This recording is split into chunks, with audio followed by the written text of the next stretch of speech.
A Song of Solace by LacyFairgold. Read by Rouge-Monty. Rating: General Audiences. Archive Warning: Creator chose not to use archive warnings. Categories: F/M, M/M. Fandoms: Percy Jackson and the Olympians and related fandoms, all media types. Percy Jackson and the Olympians, Rick Riordan. Relationships: Nico D'Angelo/Will Solace, Nico D'Angelo and Hades, Hades and Will Solace, Hades and Persephone. Characters: Nico D'Angelo, Will Solace, Hades, Pluto, Persephone, Demeter, Bianca D'Angelo, Hazel Levique. Additional tags: Happy Nico D'Angelo says Will Solace fluff, establish Nico D'Angelo/Will Solace, Nico D'Angelo/Will Solace freeform, Father's Day 2020, family, happiness, family feels, family fluff, married Nico D'Angelo/Will Solace, singing, self-reflection, Hades is a good parent, Hades is a good parent, the House of Hades, spoilers, Dr. Will Solace is a ball of sunshine, sleeping, / one shot, complete, Solangelo 2020, Sun Angel, significant annoyance. Summary. On this day, Hades could hear happiness in his palace in the form of a half-hummed melody, filling the halls around his son's room. Hades knew that song from so long ago, when he had more freely walked the earth in Hellenistic times. It was a song to summon sleep and healing, a melody to soothe and keep the nightmares away, a song of solace. The underworld had never been a happy place. Beyond Elysium and the Isle of the Blessed, there were rarely places that weren't filled with suffocating silence or echoes of agony. Even the palace of Hades was devoid of joy, more often than not, for Hades held his grudges tightly, and Persephone bore her bitter jealousy of his affairs just as close. Even Demeter only added complaints to the palace halls during her many uninvited visits. So happiness rarely visited the halls of the House of Hades, but it still came, even if it only took the form of two demigods from long ago times that still lived despite their many years that had passed since they were born.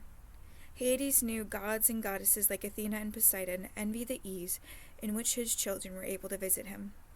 How much more of a family he had with his children than they themselves would ever have. Hades always nodded his approval at Athena for claiming all her children when they were infants, and giving them a chance that the unclaimed seldom got to survive against the many forces that would see them fall. But she never dared to let them get too close, lest they realize fault in her and become something to be destroyed. To her they were gifts to be given away and admired from a distance, often forcing them into the arms of unprepared loves who had never been her lover. Also, she could be proud of her children she played no part in raising. Poseidon himself had a family beneath the sea, and though Hades thought his brother loved his mortal mates more sincerely than most gods, he could never truly welcome his children to their birthright. The princes and princesses of the sea seldom saw the true splendor of their father's kingdom, not while their immortal queen of the sea Amphitrite and their immortal heirs resided within it. Percy Jackson had been the only exception that Hades had ever heard the Queen of the Sea make in honor of his service to the gods. Only Dionysus had more time with his children than the Lord of the Underworld, and despite his many protests about having to supervise the demigods of Camp Half-Blood, he knew the god of wine appreciated the unlimited amount of time with his children. After all, he was the only Olympian who had once been a demigod, and knew the true fear of death that the rest could never feel. Dionysus was also very devoted to his immortal wife, so his children were always born like Hades' own, to women who they truly loved.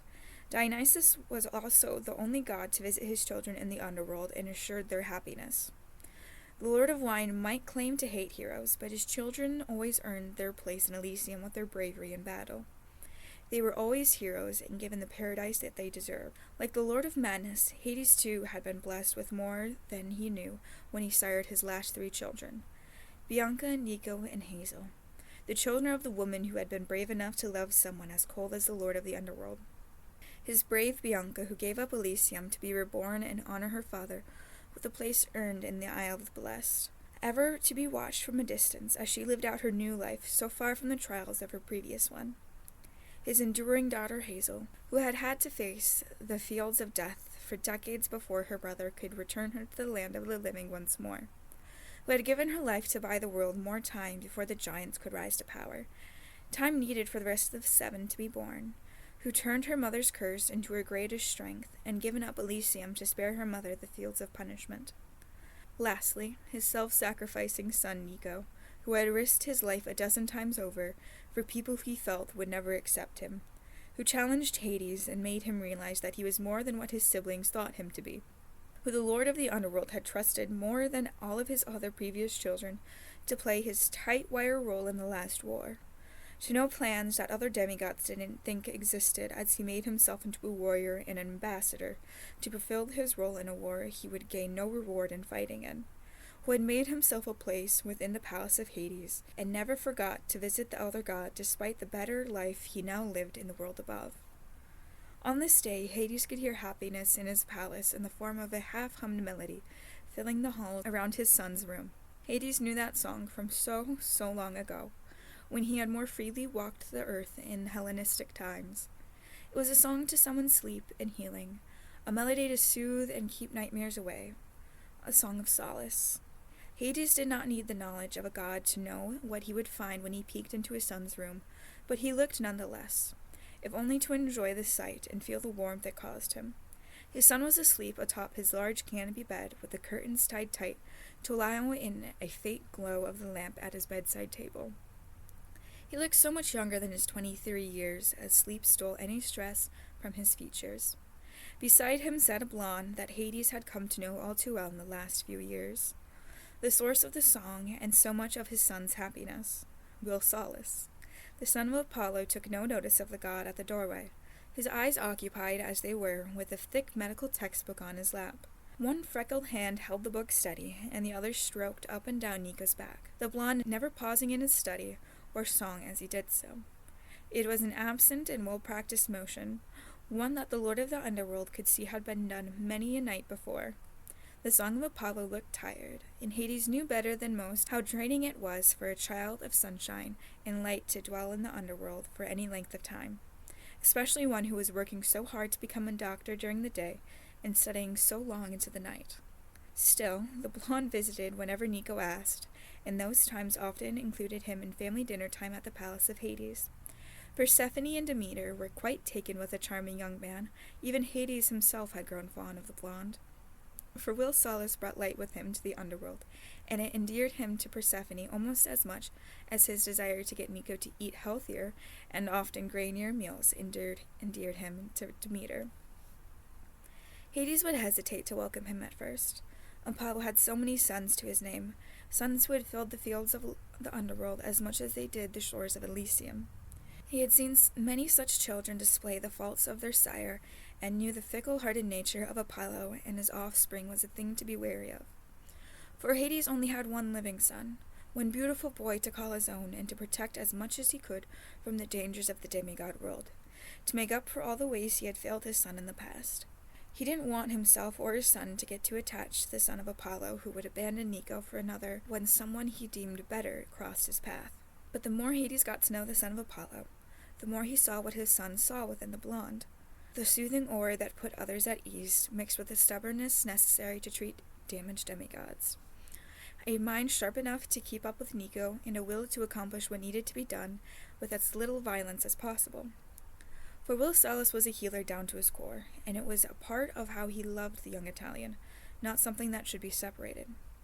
Nico was a warrior who could stand alone through Tartarus, grief, and unrequited love, but it had taken someone like Solace to convince him that he didn't have to do it alone.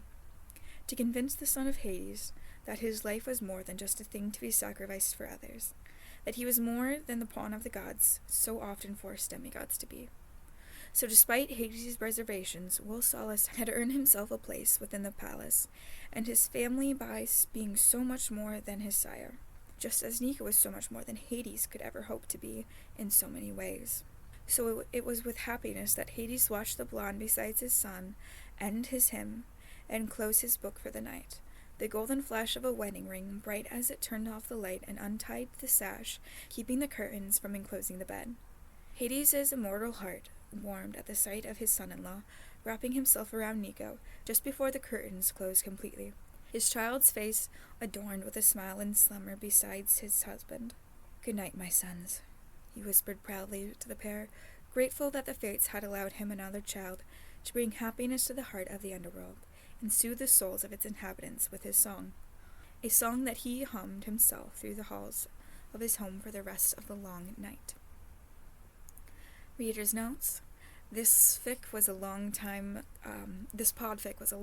coming, and it is such just a cute, beautiful short one shot. And please remember to leave and give all the comments and kudos to the original author, Lacy Fairgold. So have a good one.